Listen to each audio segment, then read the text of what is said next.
안녕하십니까. 안녕하세요. 네, 경실련의 오세형 팀장입니다. 네, 저는 정책국의 남국장입니다. 예, 저희가 지난 8월 14일이었죠. 저희가 이제 의협에서 1차 파업을 했던 날에 의원 정원 확대가 필요한지에 대해서 간단히 영상 올렸었는데요.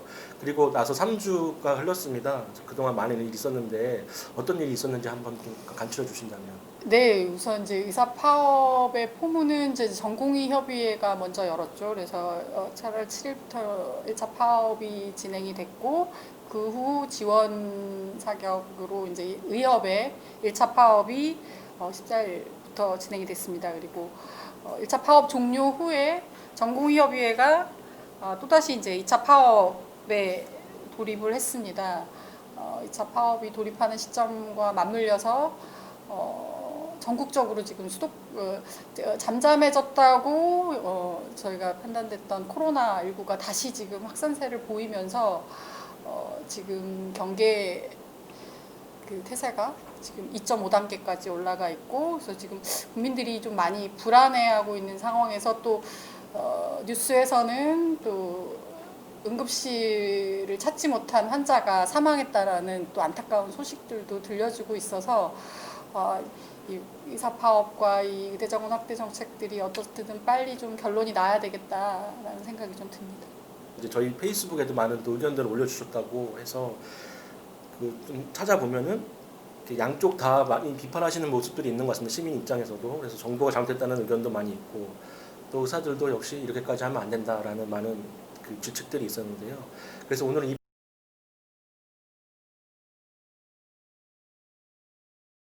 지난번에도 한번 말씀 주셨긴 했는데, 의대 정원 확대, 의사 수 여전히 대한민국에 부족한가 아니면은 더 필요한가에 대한 문제를 한 번 더 짚어주시면 좋겠습니다. 의사협회가 그 정부의 그 4대학 정책, 의료 4대학 정책 철폐를 위한 요구사항을 얼마 전에 발표했는데요.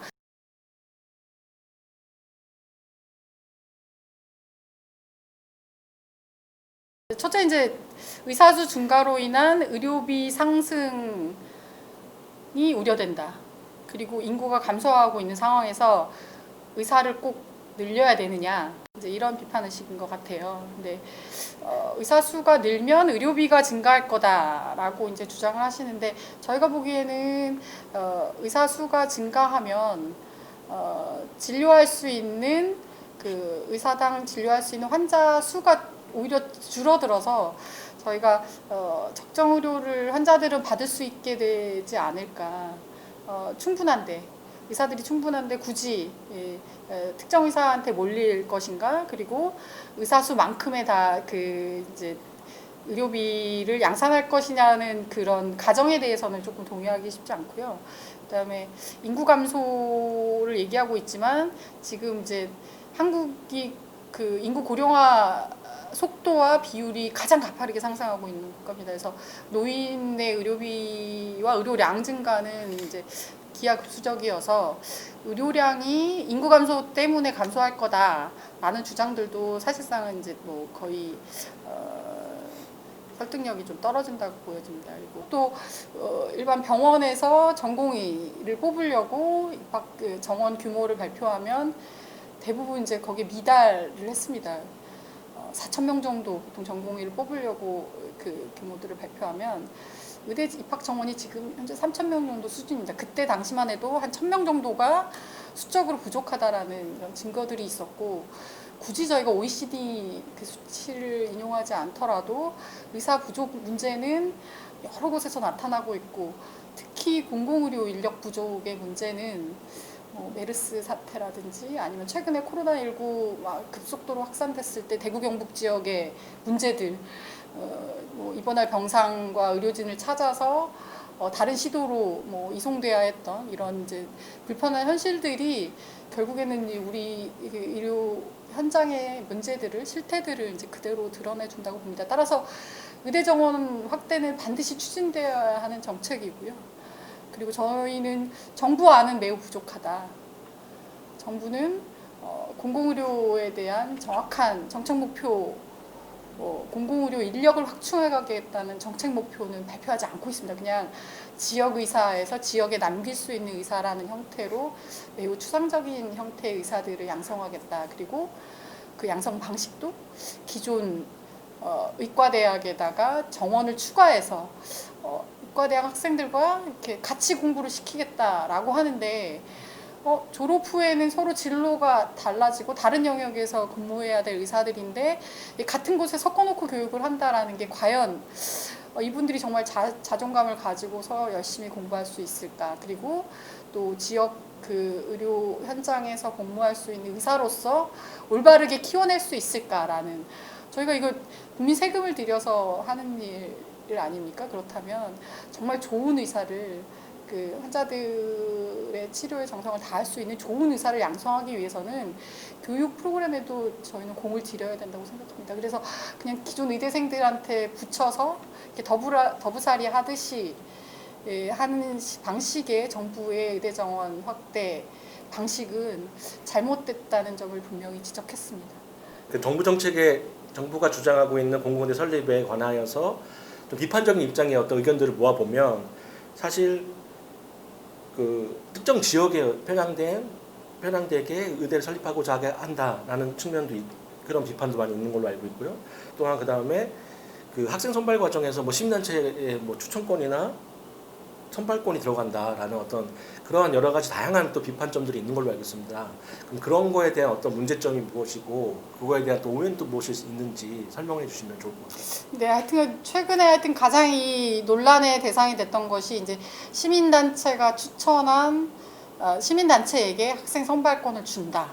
이런 내용들이었습니다. 이제 이 뭐 기사들을 찾아보면 이제 2018년도에 정부가 보건의료 기본정책을 수립하면서 그 안에 공공의대 설립 계획들을 발표했고, 그리고 그 학생 선발 과정에서 시민단체 등이 참여하는 추천위원회가 시도지사에게 추천한다. 그러면 시도지사도 이제 선발 과정에 참여한다. 이런 내용들을 담고 있다고 이제 확인이 됐습니다. 근데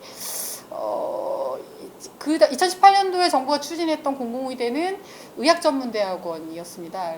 해당 법률은 이미 20대 국회 때 폐기가 되었고, 지금 이제 새로운 법률안들이 올라와서 국회에서 논의될 과정이기 때문에 뭐 복지부가 사명하는 게 거짓말이 아니라면 뭐 크게 틀리지 않을 거라고 생각이 듭니다. 그리고 시민단체 추천에 대해서 우리 사회가 뭐 구성원들이 동의하지 않는다면 저는 그거는 뭐 다른 방식을 통해 충분히 공정한 선발 과정을 거치면 된다고 생각이 들고, 또 이것이 이렇게 논란이 된 이상 앞으로 이 방식에 대해서는 더 분명히 하고 갈 것이 예상이 되기 때문에 국민들이 이제 크게 우려하지 않으셔도 될 거라고 생각이 들고, 굳이 이걸 이제 정치화해서 활용하는 것은 이제 이 의대 정원 확대나 공공의대 설립의 애초 취지나 목표를 좀 희석하려는 것이 아닌가라는 걱정과 우려가 조금 됩니다. 그리고 이제 하나 뭐 말씀드리자면, 전남도 같은 경우에는 유일하게 그 전국 17개 광역시도 중에 의과대학이 없는 지역입니다. 그래서 이미 박근혜 정부 때부터 이정현 의원이 순천의 의대를 유치하겠다고 공약을 했고, 관련 법안들을 계속 내면서 추진을 해왔습니다. 그렇게 여권 실세가 추진을 했지만 결국에는 번번이 무산이 됐었고, 저는 이번에 이제 그 국립의과대학, 공공의대 이게 설립 대상지들이 뭐 여러 곳에서 언급되고 있지만, 전남도 같은 경우에는 우선해서 설치되는 것이 맞다고 보여집니다. 이거는 뭐 문재인 정부가 그 호남과 전남도를 사랑해서라기보다는 다른 지역과의 형평성 차원에서, 그리고 또 지역의 원활한 의료 인력 수급을 위해서는 우선해서 가는 것이 맞다는 생각이 들고요. 공공의대 설립 부분들을 좀 더 구체적으로 우리가 제시하는 부분도 있으면 한 번 더 설명해 주시면. 네. 그 의대 정원 확대를 통해서 우리가 양성할 수 있는 의사가 실제로 정말 필요한 공공의료에 복무할 수 있는 의사들이 되기 어렵다라는 것이 이제 경실련의 문제의식인 거고, 그렇다면 의대 정원을 확대하는데 그 확대된 의사 정원을 통해서 양성된 의사들은 어떤 의사들이어야 하냐면 저희는 이제 공공의료에 복무할 의사들이어야 되고, 이들을 양성하기 위해서는 별도의 공공의대가 필요하다라는 주장입니다. 그래서 정부가 지금 추진하려고 하는 공공의대는 이제 경실련에서 주장하는 공공의대 설립과는 약간 좀 성격이 다릅니다.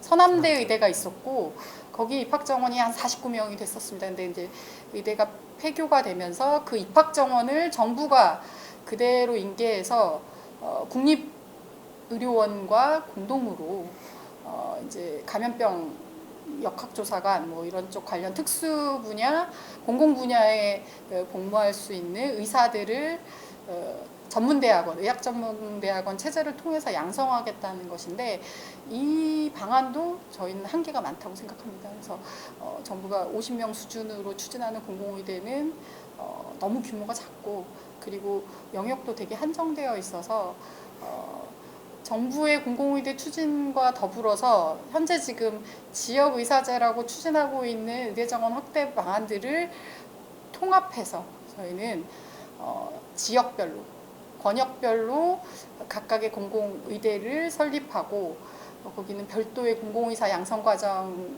프로그램들을 통해서 의사들을 배출하자는 것이 이제 경실련의 제안이기도 합니다.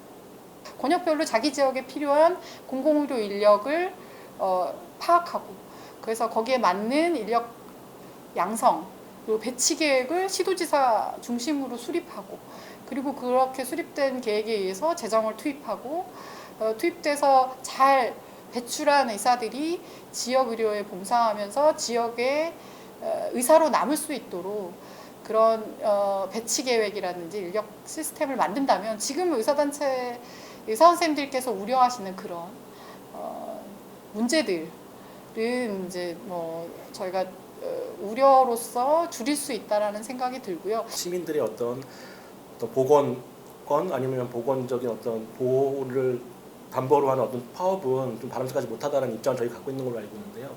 그 부분에 대해서 어떻게 우리가 좀 더 어떤 방향을 제시한다거나 어떻게 했으면 좋겠다라고 말씀드릴 수 있는 부분들이 있을지. 근데 경실련의 생각은 분명합니다. 의사들은 어쨌든 국가가 국민들의 생명보호 의무를 가지고 있고, 그 권한을 의사들에게 독점적 면허 제도를 통해서 위임한 것이고, 그 위임된 권한에 대해서는 함부로 진료거부라는 형태의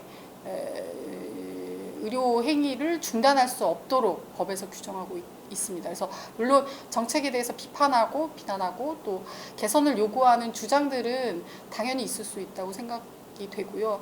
그렇지만 그런 주장들과 요구들이 진료 거부라는 이런 불법 행위들을 통해서 발현되고, 또 그런 행위로 인해서 국민들의 생명에 위협을 받는다면 국가는 당연히 이에 대해서 엄정하게 대처해 나가야 된다라는 것이 경실련 생각입니다. 그리고 또 그거는 국민의 생각이기도 하다고 봅니다. 마지막으로 한 번 더 저희 우리 의대정원 확대 문제에 대해서 강조할 거 한 번 더 말씀 주시면서 말씀 좋을 것 같다는 생각이 듭니다. 한 번 더 말씀 부탁드리겠습니다.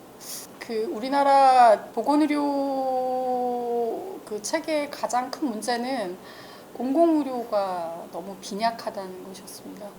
공공의료가 몇 퍼센트가 적정하냐, 이거는 이제 사회 여건이나 상황에 따라 달라질 수 있고, 또 사회 구성원들이 어떻게 합의하느냐에 따라 달라질 수 있다고 생각이 듭니다. 그렇지만 지금 우리가 이렇게 의사 선생님들이 모두 단합해서 이제 파업을 진행하시면 국가 의료 시스템이 마비된다, 이거는 정상적인 시스템이 될 수 없죠. 그럼 정부가 어떠한 정책이든, 물론 정부가 모든 정책을 다 옳게 추진한다는 건 아닙니다. 그렇지만 정부가 어떤 정책을 추진할 때마다 파업을 하면서 이렇게 실력 행사를 하고, 또 그럴 때마다 의료 시스템이 마비가 된다라면 이거는 분명히 문제가 있는 의료 체계라고 보여지고요.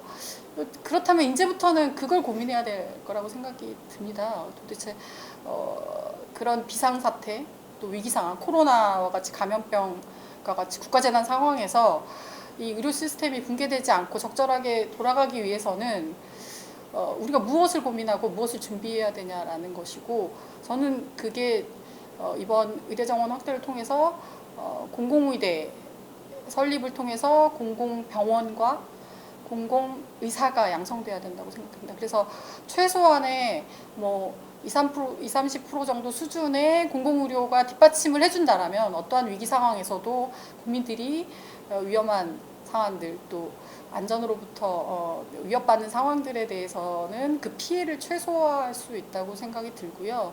그런 환경을 만들지 않은 정부에 대해서 다시 한번 경실련은 강력하게 문제 제기를 할 거고 앞으로도 의대정원 확대 또 공공의대 설립 과정에서 이런 의견들을 제시하면서 또 국민들에게 또 동의도 구하면서 열심히 또 활동을 진행하겠습니다.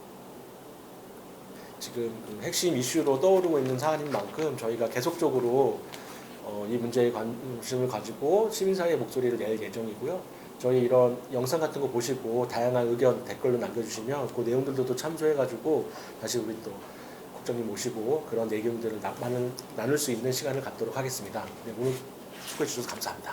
감사합니다.